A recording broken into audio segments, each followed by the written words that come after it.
Mesdames et messieurs, chose promise, chose faite. Monsieur le président de la Fédération de Russie, dans un calme, disons de cimetière, vient de prendre la parole en faisant de très grandes annonces. Vous savez, depuis ce que les Occidentaux appellent l'incursion ukrainienne sur le territoire russe, d'ailleurs, incursion qui est beaucoup plus médiatisée qu'en réalité, mesdames et messieurs, c'est un coup médiatique énorme. Et avant d'ailleurs que je ne touche la déclaration ou les déclarations phares, imminentes de M. Vladimir Poutine, mesdames et messieurs, laissez-moi vous dire tranquillement que les forces armées de Vladimir Poutine ont repoussé et stoppé, neutralisé toutes les tentatives dans ces dernières heures de M. Zelensky et ses hommes, n'est-ce pas, d'aller en profondeur des territoires russes. Et croyez-moi, ils ont perdu, mesdames et messieurs, plus de 1350 S, des véhicules blindés, des chars, des lance-roquettes, des systèmes patriotes. Mesdames et messieurs, c'est la débandade totale. Alors, laissez-moi vous donner d'abord ces statistiques avant de passer à la déclaration du président russe, parce que c'est très important, c'est des choses qui vont de pair. Alors, chères dames, chers messieurs, chères demoiselles, je vous invite également à partager la vidéo dans tous les groupes possibles, à continuer à vous abonner sur ma chaîne YouTube Kanté J Visionnaire de vrai, mais aussi activer la cloche de notification pour ne plus rater mes vidéos. Des troupes mobiles ennemies à l'aide de véhicules blindés ont tenté de faire une percée près de localités de Tolpino, Zourafli et Obchili, Kolodex. Les tentatives de M. Zelensky et ses supplétifs occidentaux, mesdames et messieurs, ont été repoussées. Une tentative des hommes de M. Zelensky et ses supplétifs occidentaux de percer dans le district de Belovski, de la région russe de Kursk, a été stoppé et neutralisé. Mesdames et messieurs, écoutez très bien, c'est très important. Partagez la vidéo dans tous les groupes possibles. Sur l'axe de Kursk, au cours de la journée, mesdames et messieurs, on nous apprend que les hommes de Zelensky ont perdu, au cours de la journée, ils ont perdu 230 S, 28 véhicules blindés, dont 7 chars, 28 blindés, oui, 28 blindés effectivement. 3 lanceurs et un radar de système de défense aérien Patriote. Patriote, c'est pour les Américains. Alors, tout cela a été mis KO. Mesdames et messieurs, on nous fait un total. Et le total, ça donne froid au dos. Au total, sur cet axe de Kursk, vous comprenez?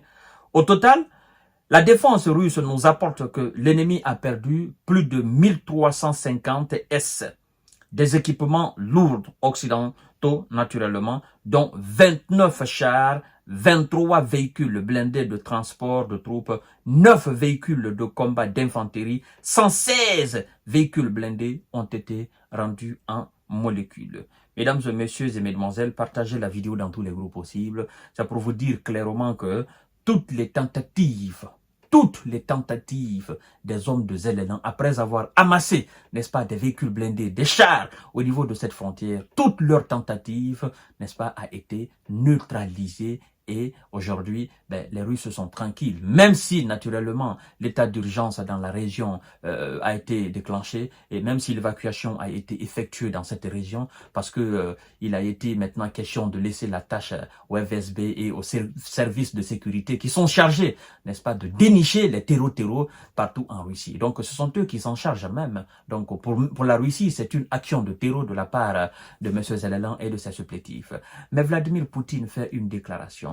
Il dit que la réponse sera fracassante, mesdames et messieurs. Partagez la vidéo dans tous les groupes possibles.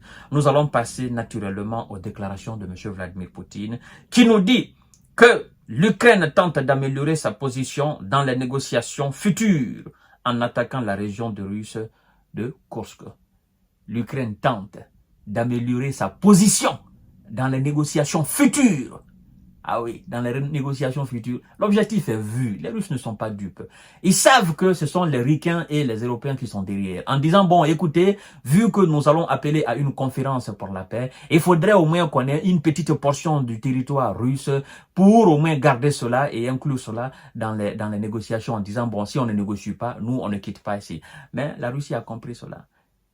L'incursion totalement matée et puis il n'y a plus la peine de négocier. C'est ce que d'ailleurs Vladimir Poutine déclare. Il dit, je cite, « Il n'y a aucune raison de négocier avec Kiev qui attaque des civils et des installations nucléaires. Il n'y a aucune raison de négocier avec eux. » Voilà. Donc, plus maintenant question de négocier avec celui qui attaque. Mesdames et messieurs, les opérations de M. Zelensky dans la région de Kursk ont aussi des objectifs militaires. Arrêter la libération par Moscou des républiques de Donetsk et de Lugansk. Voilà, Vladimir Poutine. Je vous ai dit qu'il y a eu une réunion hier. Mini-réunion, ben écoutez, c'était à huis clos avec les services de sécurité de la Russie. Mais vous voyez, leur objectif aussi, naturellement, c'est pour que nos militaires desserrent un peu la pression sur les lignes de front et ils pensaient qu'on allait vider cette ligne de front pour venir les contrer. Nous avons des ressources. C'est ce que Vladimir Poutine veut dire. Nous allons continuer à mettre la pression là-bas. Pendant que eux ils sont au nord, on les mate là-bas aussi. C'est ce que ça veut dire.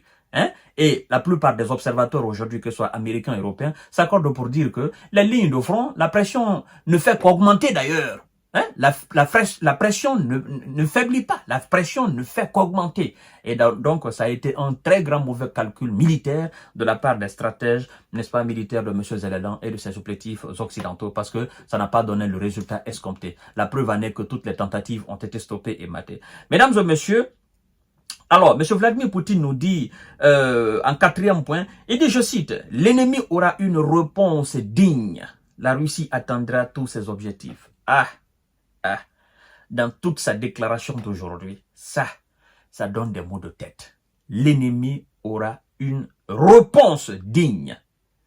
Réponse digne. Quand Poutine dit que tu auras une réponse digne, vous savez, c'est quelqu'un qui n'aime pas trop parler, n'aime pas trop bavarder. Mais quand il le dit, il le fait. Et quand il ajoute le mot digne, ça veut dire que ce qui sera utilisé pour te donner une réponse, tu ne vas jamais l'oublier jusqu'au jour du jugement dernier. Et ça, l'on comprend mieux pourquoi il a été ordonné, il a été donné à M. Zelensky, n'est-ce pas? Il lui a été dit d'évacuer rapidement la région de Soumy. Et donc, ils ont enlevé 20 000 hommes là-bas. Mais comme je vous ai dit hier, la réponse de la Russie, ça sera au niveau de toutes les grandes villes de M. Zelensky. Elle ne va pas se limiter seulement au niveau de la frontière. Parce que les Européens sont en train de dire aujourd'hui, oh non, l'Ukraine a humilié Vladimir Poutine, cette incursion, c'est une humiliation totale. Je voudrais aussi qu'il soit là pour apprécier quand ça va commencer la représailles. C'est très important. Mesdames et messieurs, partagez la vidéo dans tous les groupes possibles.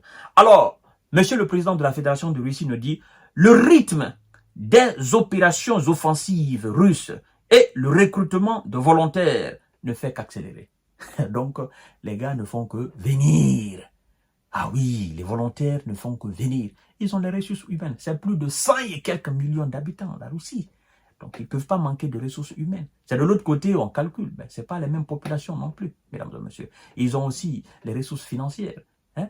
D'ailleurs, l'augmentation de la demande du gaz liquéfié russe de la part des Européens, mesdames et messieurs, nous allons en faire un sujet et vous allez comprendre que ce sont eux-mêmes qui sont en train de renflouer les caisses de l'État russe parce qu'ils ils augmentent la demande dans un certain nombre de demandes. Alors, la Russie, Vladimir Poutine nous dit que le FSB et la garde russe doivent assurer le régime de l'opération anti-terror dans les zones touchées et lutter contre les groupes de sabotage et de reconnaissance ennemis.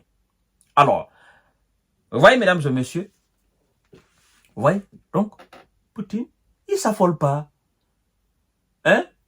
De la manière que les Occidentaux sont en train de traiter cette information, ce coup médiatique, du côté russe, on ne s'affole pas. Parce qu'on a la réalité. On sait qu'on les a stoppés. On sait qu'ils n'arrivent plus à bouger. On sait qu'on les a matés. Donc, il n'y a pas lieu de sortir les grandes armes pour dire la sécurité de la Russie est vraiment aujourd'hui en danger.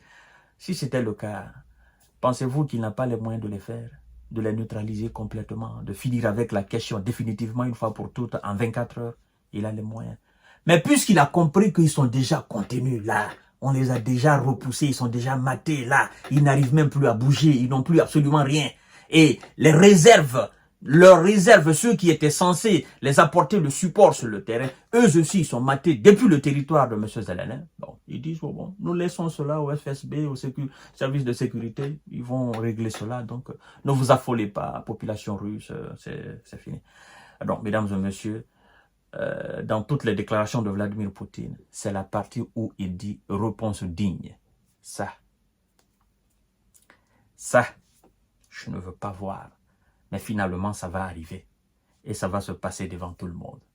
Et ce sont les mêmes personnes qui sont en train aujourd'hui de galvaniser M. Zelensky et ses poulains. Ce sont les mêmes qui vont commencer à pleurer encore. À tout à l'heure pour notre série d'informations de décortiquage.